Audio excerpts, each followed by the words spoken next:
Hey YouTube, I'm back. Today we're taking a look at Big Red here. That was my dad's name for this here 92 Red F-250, 7.3 IDI. And I'm just kind of amazed that I made a video on this truck for insurance purposes back in 2014. And it's up to right at 19,000 views now.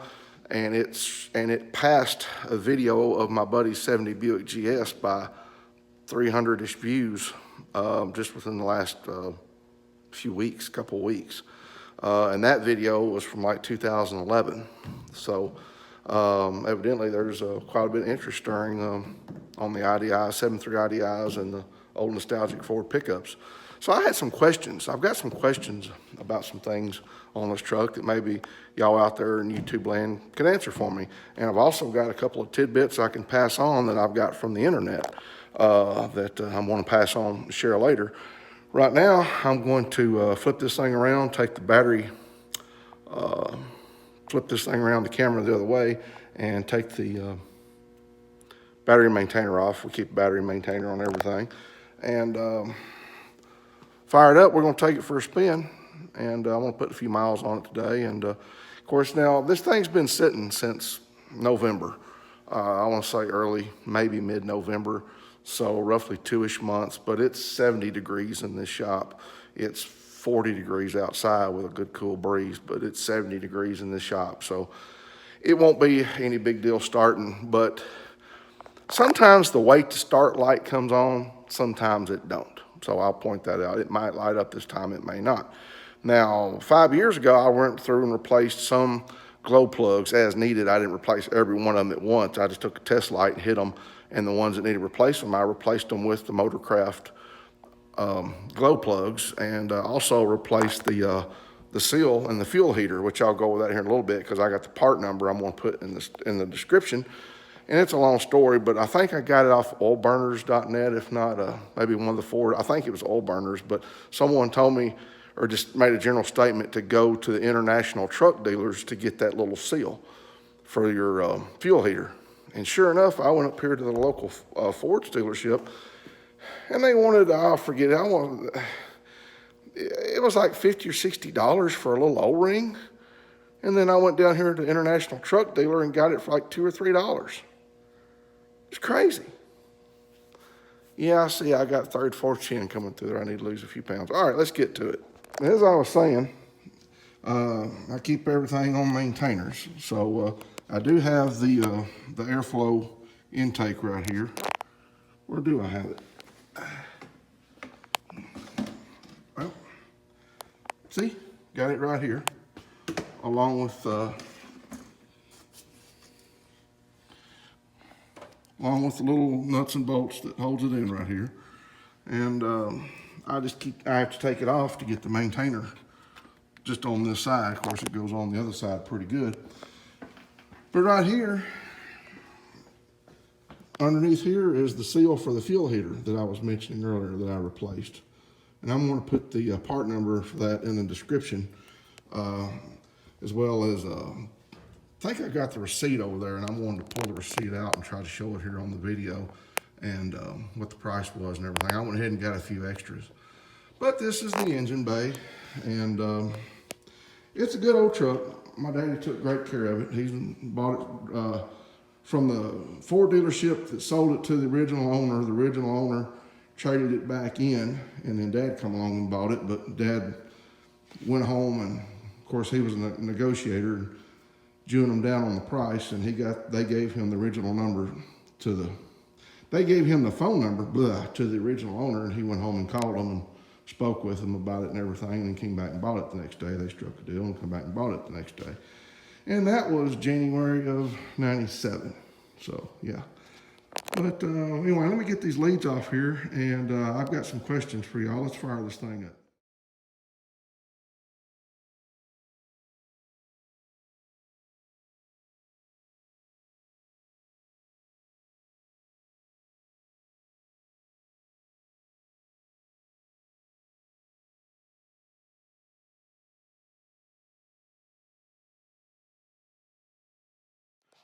All right, here we are. I'm getting ready to crank this thing. Forgive the darkness in here. I turn the lights out in the shop. I'm fixing to back out. So I'm gonna hit the key here. All right, as you can tell, the wait to start light is on. And let's see here.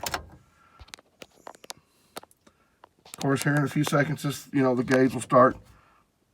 There it goes, it's starting to click.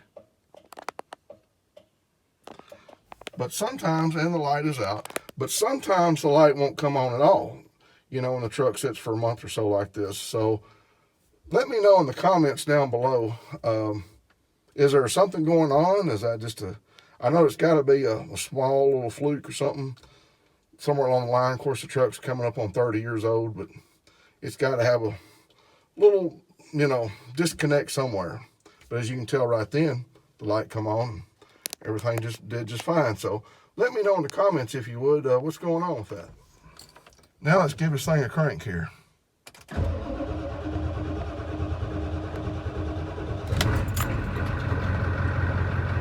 Yeah, like I said, it's been 2 months.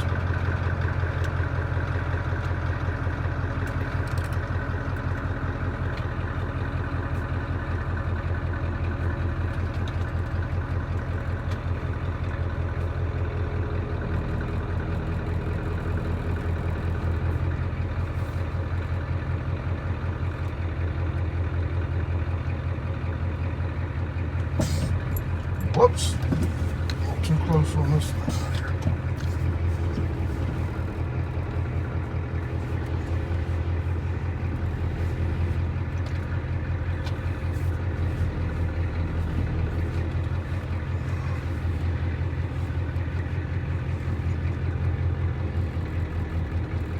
And it just sits in the shop until it's got a little layer of dust on the hood. I mean, the truck hasn't been washed since October, or maybe early November of 2018. So it's been a year and roughly, 2 to 3 months since the truck's even seen water. Put a wheel up here.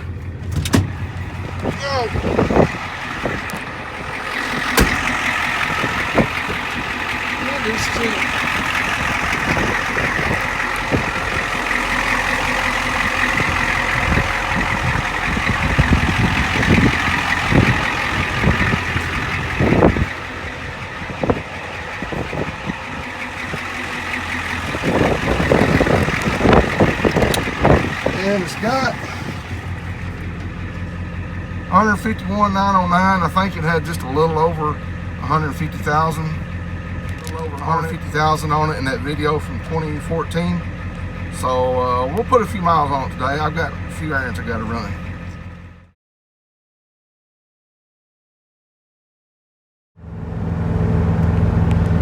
Okay, so we're out here cruising on the big road, also known as the interstate, and turning whatever, about 25-ish hundred RPM.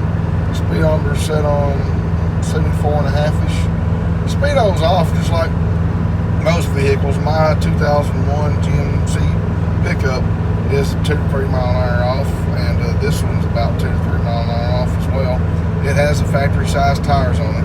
However, I made the mistake of picking out a set of those all-terrain tires for this truck for my dad, and as you can hear, they're a little noisy. You can hear them. I can hear them over the engine. I don't know if you can. The engine tends to make a little noise at this RPM, this speed. But this is a 410 gear, by the way, with a greenie load, so I'm going to slow it down here.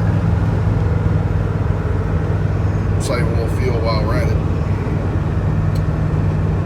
But as I mentioned earlier, I had some questions for y'all out there in the Ford 7.3 world and the 7.3 IDI world, Ford truck world. So on the deal fuel tanks right here, how often are y'all having trouble with it not flipping over? I mean, now I have, thank God, I've not had any trouble yet. As you can tell, it works just fine on this truck and flips over, does everything it should. But if anybody's got any thoughts or opinions on that, please comment below. Is there like an average length of time before you have to fix that, and what all's involved in it? I know it's some kind of a splitter. I've never got up in there and checked it yet, you know, to switch it over from one tank to the other. Also, I'm curious about the fuel pump. If there's any rough guesstimate on the average life of the fuel pumps for these trucks. Or just run it to the quits, obviously, is what I'm going to do. But I wouldn't want to set off to, you know, on a trip to Texas and fuel pump quit on me in Memphis, you know. So not that I'm going to be doing anything like that anytime soon, but I might sometime, you never know. This truck's been to Texas before. Dad went out there and got a Trans Am for me and brought it home. Matter of fact, I've got a picture of that. I may put it in this video. But yeah, let me know in the comments what y'all think about your opinions about the splitters here. If there's like an average time or mileage or something that the you know, where the splitter goes bad, where it switches it from tank to tank, and the fuel pump in general. I'm kind of curious about that. A friend of mine with a 95 Power Stroke had said that the fuel pumps on these are like on the back of the motor connected to the cam or the crank or something like that. So I don't know, he just mentioned it in conversation a few weeks ago, New Year's Eve, matter of fact. But I've never really got into this thing to, you know, I've never dived into it to find out the inner workings of it. I fixed that fuel heater and fixed the glow plugs a few years ago, and changed the oil and stuff like that. That's about it. So let me know in the comments what y'all think about that.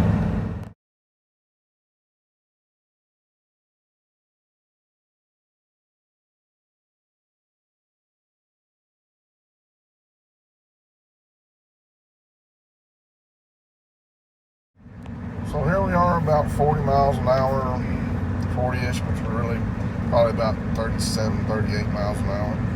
And you can hear the tire noise, and that's these all-terrain tires I put on here for Dad, and I wished I never would have done it, but I did. So there you go.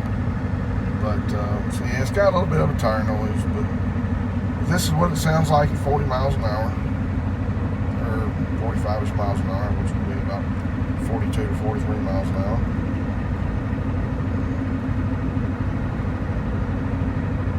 I love the sound of that 7.3, but it's just that little tire rumble until I replace its tires. Gotta live with it.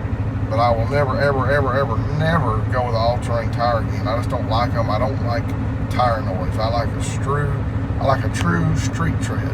You know, just a straight tread, you know, and it goes around the tire. And I don't know what possessed me to pick these tires out, but I'd sure like to have my butt kicked for it, because it was a bad choice. And yep, we're just out here cruising, giving a little ride along, going down the road here. And by the way, yes, the cruise control does work. See, Mom? See, Mom? Go feet. So, yes, cruise control does work. Everything works. Air conditioning, and it's got cold air conditioning. Still has the original R12 in it. And I'll show you the caps out there, but yeah, it's still got the original R12. It's still an original truck. So made it back home. Put about 50-ish miles on it today. And yes, this is original R12 in the truck here. I did replace this here high-low switch back in 2011.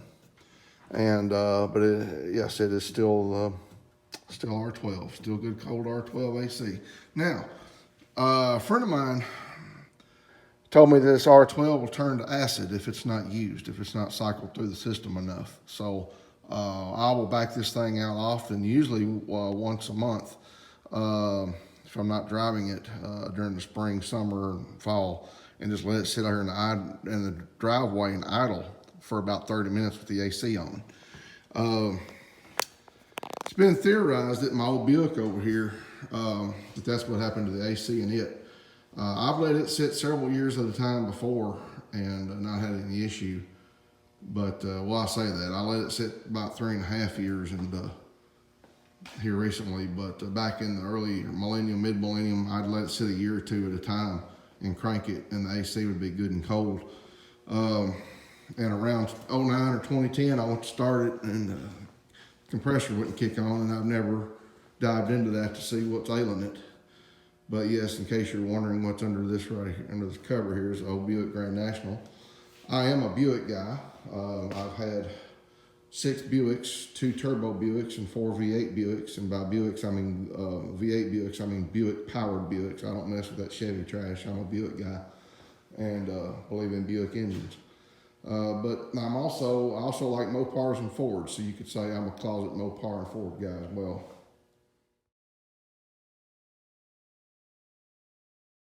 Though I don't know much about these 7.3 diesels, which is why I'm inquiring and curious. My dad was a Ford guy. He loved Fords and he loved Jeeps. And I'm just trying to learn a little bit about this old truck here, and like the old truck, obviously. But like I said, I'm a closet Mopar Ford guy. You could say I do like Mopars and Fords, but I'm a Buick guy first. Buick meaning the good old Buick Motor Division, not this new crap, corporate generic morons, I'm sorry, GM crap of just a simple Buick emblem slapped on a Chevy crap-a-like half-breed, you know. Heck with that. Anyway, looky what I found over here, y'all. Little hands.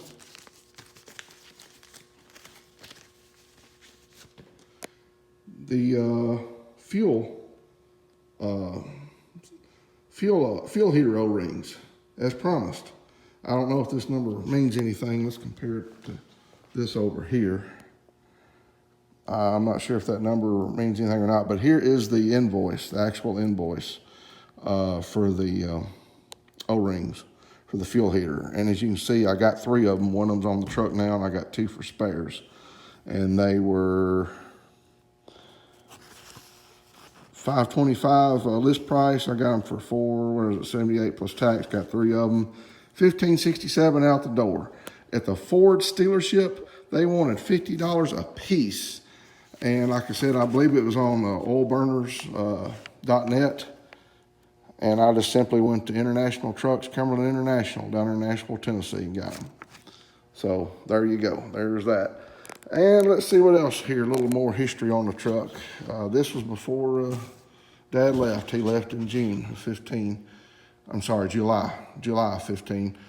On Friday, January the 30th, I changed the oil filter, new air filter, replaced the O-ring in the fuel heater, was leaking, new fuel filter, replaced glow plugs on cylinders 6, 1, and 3, put automatic transmission fluid in the fuel filter at 150,000, 61 miles. So that's not even 2,000 miles on this oil change, but it's been coming up on 5 years here since I've changed the oil, but the truck don't go nowhere, as you can tell.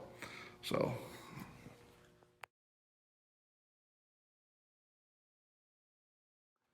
it makes perfect sense to go to international dealer. I mean, this is an international engine, as you all know, and in case you don't know, this 7.3 IDI and the 7.3 Power Stroke is an international engine. So it makes sense. If you can get parts cheaper at international dealership, go to the international dealership. And I'm thankful for reading that and finding out on Oil Burners, I think oilburners.net, like I said, went down there international and said, yeah, I need an O-ring for, I think that the old boy had posted the part number on Oil Burners forums. And I went in there with the part number. And then I told them at the parts counter that what it was for. And they're like, yeah, we get people in here all the time buying parts for them Ford trucks. So anyway, there you go. And hopefully the information I provided to you there on that invoice and so forth will be helpful for someone. And I reckon that's going to do us for this video, but please feel free to comment or make suggestions down below. Like and subscribe if you want. Good grief, I've got to back off the cheeseburgers. Man. Anyway, sorry.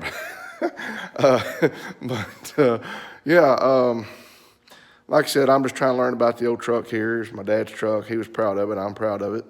And just like to find out a little more information about it. And I don't have much time nowadays. Kind of like Al Pacino in Godfather 3. When I thought I was out, they pulled me back in. So about a year ago, I had a little awakening and thought I was out, and they pulled me back in. So here I am, and not much time on my hands nowadays. And when I get a free moment here and there, I'll make a little video occasionally when I have a free moment. Don't have many free moments. But I made a comment in a video back in late 2018 around Christmas time when I was working on old junk Buick over there that I had a little more time in my old age, and well, that changed kind of quick, but that's okay. These people got it coming to them. Yes, I definitely got to back off the cheeseburgers. All right. So that's going to do us for this video. Like I said, please, if you got any answers to my questions or comments, suggestions, comment down below, like, subscribe if you want to. I may be making videos about a pony or a Pinto next, who knows. Like I said, I don't have much time, but when I get around to it, I'll make a video or something. I sit and watch YouTube late at night, and helps me relax, and watch crash videos, or pulling out earwax videos, or pimple popping videos, or chiropractor videos. Now, I'll tell you something else I'm getting where I like is in Turkish barbers, where they cut your hair, and the next thing you know, that's pretty entertaining and relaxing. So anyway, Happy New Year. Y'all have a good rest of the year. If I don't make any more videos, don't know what's going to happen. And see you later. One final thought. I know y'all going to be chiming in saying, hey, don't forget to get the Cummins Fleet Guard test strips and testing your coolant for electrolysis and cavitation and this and that and the other. I'm already on that. I did find the story about that and some information about that on oilburners.net. And I have recently added some of this and used the test strips, and everything is just a-okay with the coolant. So just want to make a note of that. And that's it. Goodbye.